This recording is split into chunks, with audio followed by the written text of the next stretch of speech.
What is up, YouTube? Happy early Friday morning to everybody. So we live in the world of a 24-hour news cycle, and almost all news becomes old news after about 24 to 48 hours. Though the introductory press conference was on Wednesday for defensive coordinator Tom Allen at Clemson. I was out of commission for a couple of days, so I didn't really get a chance to address it. So I'm doing that now, despite the fact that it's 2 days later. It was a long press conference. It was almost an hour long. I listened to the whole thing, and you guys know how Dabo Sweeney is. You ask him a question, and he'll give you more of an answer than you were looking for. That's just how he does things. A lot of people, don't like Dabo Sweeney, love him or hate him. I appreciate the long answers because he'll tell you some things that most coaches probably wouldn't tell you. Anyway, he started out the press conference, thanking Wes Goodwin for his services, basically, and saying, look, it just didn't work out, and that's my fault. That's Dabo Sweeney's fault. And you know what? Dabo Sweeney's right. It was his fault. He took a swing for the fences and took a chance on a guy who's never been a defensive coordinator before, a guy who's basically a film rat, an X's and O's guy. And that's what he is. He's not necessarily a coach or a teacher. And that might work in the NFL, and Wes Goodwin has a history of coaching in the NFL. And he might be a genius when it comes to X's and O's. I don't know. But he's obviously not teaching these guys fundamentals. They're not pros. They need to be taught. And we saw that play out over 3 seasons. Steady decline in fundamentals defensively, tackling, being in position, all of the small things that need to be done in college. And so what he did was he went out, he realized his mistake. He went out and got the total opposite of a Wes Goodwin, somebody who is extremely experienced, proven defensive coordinator, and who is a teacher. Because again, it's not like it's been a lack of talent on Clemson's defense. The recruiting has not dropped one iota defensively since Brent Venables left. It's just been the fundamentals on defense. So we're optimistic as Clemson fans that we have a coach in there who can teach these guys and get things turned around fairly quickly, because the defense is going to be loaded this coming season. But what I thought it was interesting was, Dabo talked about, because there was a lot of rumors. As soon as we all learned that Wes Goodwin was not going to be the defensive coordinator moving forward, a lot of rumors were spread on the internet. This is one reason I don't get into the rumor mill too much, is because, when Dabo comes out and tells you what really happened, it shoots all that down. And, what do we hear for a while there was Tim Banks. They got interest in Tim Banks. Well, Dabo said there's only one guy, one coach that I called to gauge their interest in the Clemson job. And that was Tom Allen. He said, one guy. He said, however, there were at least, I think he said 5 or 6 sitting current defensive coordinators in the Power Four. So guys who are coaching defensive coordinators on teams right now who called him and said, hey, Dabo, heard you got a job opening for defensive coordinator. Throw my hat in the ring, basically. But he was only after one guy. He said that he talked to all the people he trusts in the coaching world, did all of his research, and the name that came up over and over and over again was Tom Allen. So that was the guy he targeted. That's the guy he called. Now, when he called him originally, Penn State was still playing football. And to Tom Allen's credit, he said, look, I can't talk to you about taking a job at Clemson. I'm still coaching at Penn State. We still got games to play. I can't be thinking about that. We'll talk after the games are over. So that's what happened. They lost the game last Friday, and then the wheels got rolling from there. They also talked about the team schematically, because, Dabo just came out and said, he said, basically, as long as I'm the head coach at Clemson, this is going to be a 4-down team. What that means, a 4-down defensive lineman, a nickel team. And, they always have been, really. But last year, they were struggling so much to stop the run that they were basically forced to get out of that just to try to stop the run. They started experimenting with the 3 linebackers and all this. That was just because they couldn't stop the run. So he said the type of defensive linemen and the type of defensive backs, the type of defensive players as a whole that we recruit here are to play 4 down linemen. And with the guys that we have, big always beats small. This is his exact words. Big always beats small. That's the way I've always played. And that's the way we're going to do it here.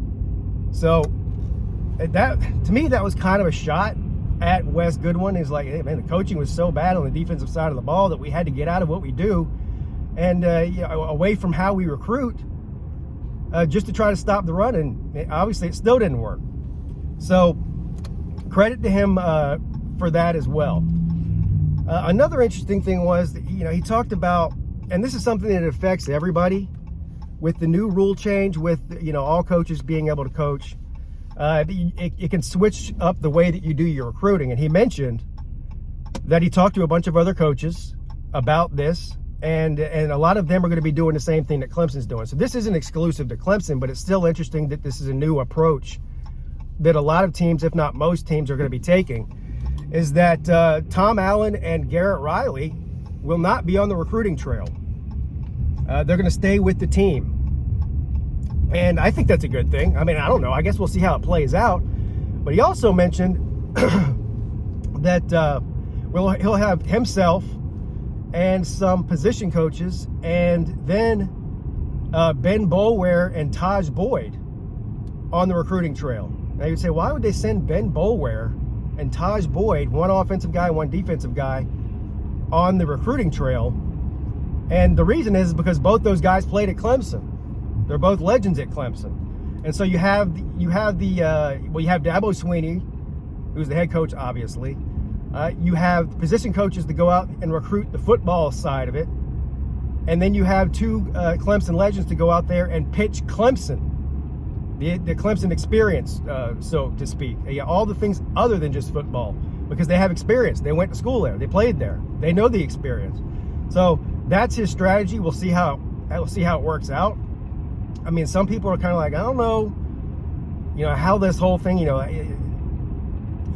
defensive coordinator, offensive coordinator should be on these trips. Well, Dabo thinks, and apparently a lot of other coaches think, that they are better off, their time is better off spent coaching and with the team and building the team and all of that kind of thing. So, I mean, again, this is all new to everybody.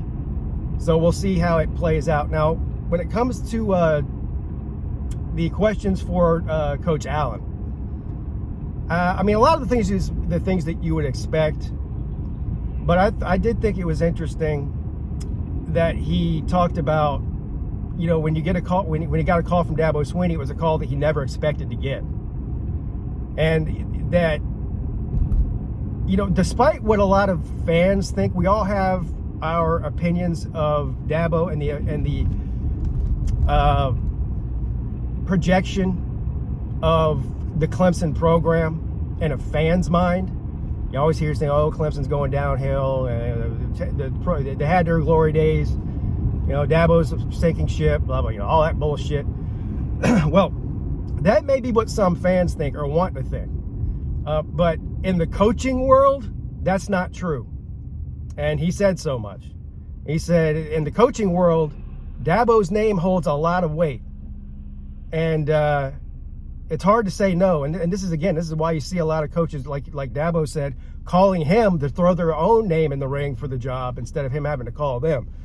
Because if you look at just the last few years, Garrett Riley, who just got done being the offensive coordinator on a national championship playing team at TCU. They were in the national championship game. He left there to come to Clemson. He brought Matt Luke out of retirement, one of the best offensive line coaches in the country. Proven. Again, another proven veteran. And then when you throw Tom Allen on there, another proven guy who probably could get a job at virtually any Power 4 school in the country. Obviously, another guy who just got done having an amazing season at Penn State, a top 7 defense, and made it deep in the playoffs, and he left there to come to Clemson. Now, it's not just a football thing with Tom Allen, and he said so much. He said he's lived in, I think it's 7 or 8 different states over his coaching career. He's been away from his family a lot. He's got 2 daughters that live in South Carolina. He's ready to, quote unquote, settle down and be somewhere for a long period of time. Now, of course, when it comes to that kind of thing, coaches are always like, I'm here for the long term, until they're not. You know, they get a job offer somewhere else, or things don't work out, they're out the door. But he got emotional about it. It's, you know, I believe him, because they did ask him, you know, because he's been a head coach before and he's been to so many different places. You know, is he a traveling coach? Is he a 1 or 2 year guy who's going to be out the door? And he said that wasn't the case here. He said, look, he said, I know the whole you never say never thing, but I'm ready to settle down and be somewhere. Being a head coach anywhere is not really in the cards for me right now. He said, I like coaching defense more than I like head coaching. So hopefully, we'll see how it plays out. Hopefully we got our guy for this semi-long term. I mean, keeping a defensive coordinator for more than 3 or 4 years in the current landscape of college football is nothing short of a miracle. I mean, the fact that we had Brent Venables for so long, but the difference between him and Brent Venables was that Brent Venables always had aspirations of going and being a head coach at a place like Oklahoma. And it sounds like Tom Allen's already lived out his head coaching dream. He said, my dream was to one day be a head coach in the Big Ten. I've done that. I did that. I'm at a different stage in my life now where I want to focus on coaching defense somewhere where I'm happy and being close to my family. So it seems to me like it worked out for everybody. It worked out for Clemson. Obviously, it filled a huge need. Defensive coordinator. We got a really good one, and somebody who's not planning on flying out of the door at, you know, on the first thing smoking in the next year or two. So I guess all we can do now is sit back and see what happens. You know, hope for the best and whatnot. Again, I'm just looking ahead at next year. The Clemson team next season, 2025 Clemson team, is loaded. And we've got all the coaches and pieces in place, all the players in place to make a run. That doesn't mean they'll do it, but the pieces are there. It'll be interesting to see how things go in this next recruiting cycle, because they signed, 13 players in this last class, which is one reason why they had to go in the portal. They really need to hit a home run in this next class because we are losing a ton of experienced blue chip players come the end of next season. So there's going to be a lot of holes to fill. So this season coming up is a very important season. So we'll see how it plays out. But I guess that's it for me. Leave your comments below, and of course, like and subscribe and all that good stuff. Let me know what you think about this hire, some of the things that were said in the press conference, and all that kind of thing. I'll see you guys very soon. Have a great day.